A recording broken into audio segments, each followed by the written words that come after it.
Hola, ¿qué tal? Muy buenas tardes tengan todos. Gracias por acompañarnos. Estoy con Juan Antonio Blanco porque hay una ley que ha sido presentada en el Senado de los Estados Unidos por el senador Rick Scott y es una ley que ya está levantando muchísimas suspicacias y ya está preocupando mucho al régimen cubano, también a la comunidad cubana aquí en el sur de la Florida, por lo que puede implicar. Y es la ley democracia, una ley para incrementar las sanciones contra el régimen cubano, una ley para apretar todavía más la tuerca a este régimen cubano. Y bueno, ya está generando titulares en el sur de de la Florida. Me acompaña Juan Antonio Blanco, quien es experto de Cuba siglo XXI. Juan Antonio, ¿cómo estás? Buenas tardes. Sí, muy bien, Mario. ¿Cómo andas tú? Bien, bueno, recordemos que esta ley pues, se presentó y tiene como elementos fundamentales el reconocer que Cuba es un estado totalitario controlado por el Partido Comunista, la represión contra opositores, damas de blanco, Movimiento San Isidro, hace referencia al 11 de julio del 2021, las protestas masivas, denuncia la represión del gobierno cubano, del régimen cubano, detenciones arbitrarias, desapariciones forzosas, tortura, censura de Internet y las sanciones que propone.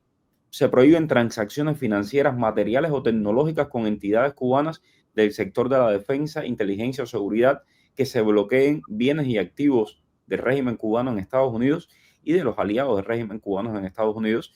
Se prohíbe la entrada a Estados Unidos de individuos involucrados en estas actividades de represión y también se busca imponer sanciones adicionales a quienes asistan o financien la represión en Cuba. ¿Qué te parece este proyecto de ley? ¿Qué posibilidades tiene de avanzar? Y en la agenda Trump, ¿cómo ves el tema cubano, Juan Antonio? Bueno, la ley está bien. Yo no diría que es todo lo que se puede hacer ni lo que se va a hacer en los próximos años. Incluso yo te diría en los próximos meses. Es una ley que, como bien tú dices, ya fue elaborada incluso yo creo que preelectoralmente, o sea, antes de las propias elecciones. Y por lo tanto, las posibilidades que se abren hoy para fortalecerla y para incluso ampliarla con otros elementos son mucho mayores. Yo creo que está bien, yo no digo que esté mal, pero por ejemplo está el problema de las empresas extranjeras que operan en Cuba y que violan toda una serie de reglamentos internacionales, a los cuales ella misma, incluso de responsabilidad social corporativa, etcétera, a muchas de las cuales ellos han firmado internacionalmente. Está el problema de la Helm-Burton en el capítulo 3, que ya se ha vuelto otra vez a poner en vigencia, pero que haría falta que el Departamento de Justicia le diera unos cuantos cursos pedagógicos a los jueces que van a atender esas querellas para que sepan de lo que están hablando. Y no lo digo en un sentido, digamos, despreciativo. Yo, como tú sabes, muchas veces actúo como testigo pro bono en juicios de gente que ha pedido asilo en los Estados Unidos, y me he encontrado con jueces que no son malas personas, pero son realmente ignorantes. Uno de los casos más, digamos, eh, exuberante que yo me encontré es un juez que, después de decir que estaba convencido de los argumentos que exponíamos nosotros en favor del potencial asilado, pensaba que porque habían ocurrido elecciones en Cuba recientemente, era el momento en que se estaba haciendo el tránsito supuestamente de Raúl Castro a Díaz Canel, pues ya todas las circunstancias a las que nosotros nos referíamos eran circunstancias pasadas, Willie Allen y yo, y que por lo tanto él le iba a negar el juicio. Creo que no era Willie Allen, era otro abogado. Él le iba a negar el asilo. Entonces, eso mismo está ocurriendo, ese tipo de ignorancia está ocurriendo con los casos del capítulo 3 de la Helm-Burton, y por eso repito que haría falta que el Departamento de Justicia se encargara de darle cursos a esos jueces, no para que obren como si fuera una orden del Departamento de Justicia, eso no lo pueden hacer, pero sí por lo menos para que estén mucho más informados y cultivados a la hora de emitir una sentencia en uno de esos casos. Todo ese tipo de cosas se pueden ir agregando, bien sea en otras leyes suplementarias, bien sea en la modificación del texto que se ha presentado actualmente. Y además hay una serie de cuestiones más con las cuales hay toda una cantidad de herramientas con las cuales la administración puede ejercer presión sobre el gobierno cubano.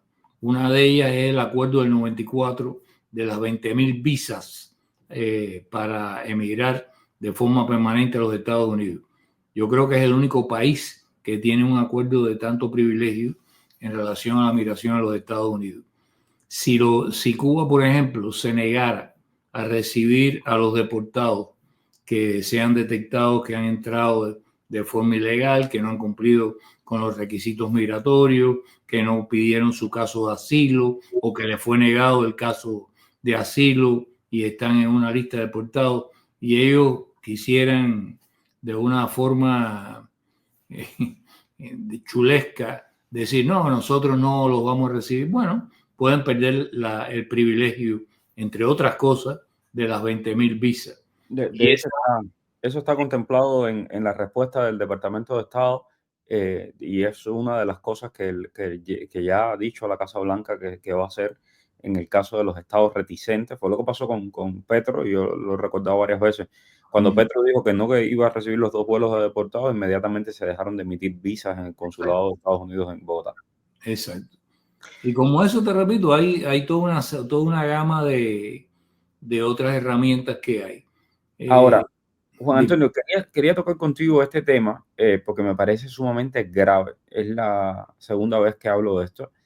Granma publica hoy una columna de opinión de Raúl Antonio Capote, tristemente célebre, y habla de Mauricio Clever Carón. Y una de las cosas que hace Granma hoy es repetir lo que dijo tanto Carlos Fernández de Cosío como Johanna Tablada, que veladamente están amenazando a Estados Unidos con un éxodo masivo. O sea, sabiendas de que más sanciones solo incentivan más migración, los dichos de los políticos anticubanos parecen contradecir lo que hace su gobierno en materia migratoria. Y nuevamente vienen con este tema de la emigración por las sanciones. Es como que es una amenaza velada de si me sancionas, te voy a provocar más migración.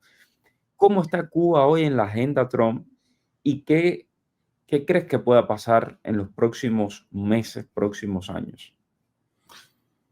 Bueno, en primer lugar, es difícil reprimirme para decir que Raúl Antonio Capote, Cosío y Johanna Tablada son los que son poco creativos realmente, porque están repitiendo la misma cosa. Y el problema de que sean poco creativos, aparte de cualquier mediocridad que evidentemente está en conexión con esa condición, es que no acaban de entender qué es lo que está sucediendo en Estados Unidos. O sea, ellos no están lidiando con otro gobierno republicano conservador. Ellos no están lidiando con un reformista que quiere reformar o racionalizar el Estado y las políticas de Estado del gobierno de los Estados Unidos. Aquí se está refundando el Estado americano. Aquí hay un cambio de régimen, que es mucho más que una reforma del Estado. Aquí, del Estado benefactor, el modelo de Estado benefactor, el sistema, régimen de gobernanza del Estado benefactor internacionalista que se proyectaba globalmente en el mundo, Estados Unidos quiere, bajo Trump, o por lo menos Trump quiere regresar ese Estado y reconvertirlo en un Estado mínimo con poder militar y poder policial y poder intervencionista grande y con un compromiso internacionalista selectivo que no pasa por las grandes donaciones de ayuda, que no pasa por estar involucrado en todos los conflictos y en todas las regiones, sino dice, en esta región yo no voy a permitir que nadie se meta, en aquel conflicto no voy a permitir que gane Irán, en aquel otro conflicto le voy a negar a Rusia la capacidad de cambiar el status quo. O sea, van a ser cosas puntuales, selectivas y estratégicas en las que va a estar involucrado. Y para mala suerte de Capote, de Cosío De cocido, porque hay sí, un cocido bueno y un cocido malo, hay que este aclarar. es el Cosío malo. Y de Johanna, Cuba queda dentro de las prioridades a las cuales Cuba, Nicaragua, Venezuela quedan bajo las prioridades del hemisferio occidental. Tú comprenderás que es mucho más difícil y espectacular decir que si tienen que volver a tomar el canal de Panamá, lo van a volver a tomar, que decir voy a deshacerme de estos tres imperfectos que tengo aquí en el patio creando problemas. La otra cosa que ellos tienen que acabar de entender, que aquí se entendió, por lo menos esta administración lo entiende a la perfección, es que no es un problema de que ellos son comunistas, que no lo son, no es un problema de que son delincuentes, que sí lo son, es un problema de que es un Estado que está fundado no solamente para violar los derechos humanos, sino para expandirse y agredir a los estados que no comulgan con su ideología. Y eso lo han hecho con recursos cuando existía la Unión Soviética e incluso sin recursos, cuando ya tenían límites para poder operar. Y han utilizado métodos de guerra híbrida en Chile, en Argentina, en Ecuador, en Colombia, todavía hace relativamente poco, hace menos de 10 años. Y eso es una cosa que simplemente la doctrina de seguridad de los Estados Unidos que implanta Trump no comulga con esas tolerancias. Por lo tanto, no es un problema de que hay tantos presos políticos, hay tantos golpeados, eso cuenta, pero lo que decide aquí que no va a haber freno en lo que tengan que hacer para resolver este problema es que son una amenaza a la seguridad de los Estados Unidos. Lo han sido siempre. Si Marco Rubio va a Panamá y se queja de la influencia que tienen unas corporaciones chinas en el canal, en la salida, en la entrada, ¿tú te imaginas lo que son las bases chinas de espionaje en Cuba?